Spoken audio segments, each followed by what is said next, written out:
খন্দকের যুদ্ধে নবী সাল্লাল্লাহু আলাইহি ওয়াসাল্লাম পরীক্ষা পালন করা শুরু করলেন। আমার ভাইরা, আমার বন্ধুরা,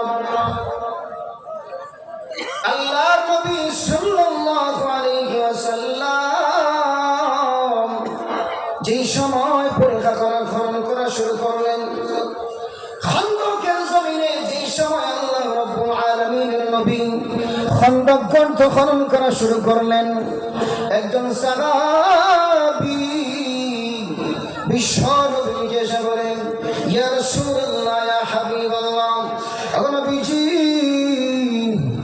এমনভাবে গর্ত খনন করা শুরু করলেন, আমাদের তো পেটের মধ্যে ক্ষুধার্ত হয়ে গেলাম, আমরা তো জমিনের মধ্যে ক্ষুধার্ত হয়ে গেলাম। ইয়া রাসূলুল্লাহ, ইয়া হাবিবাল্লাহ, আল্লাহর নবী গো, এই যে দেখেন পেটের মধ্যে পাথর বাঁধছে ক্ষুধার ধারণায়।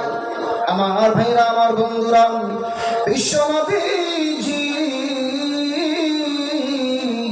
রাহমাতুল লিল আলামিন তখন ওই সাহাবীকে বলেন, সাহাবী রে, তুমি তোমার পেটের মধ্যে একটা পাথর দেখাও।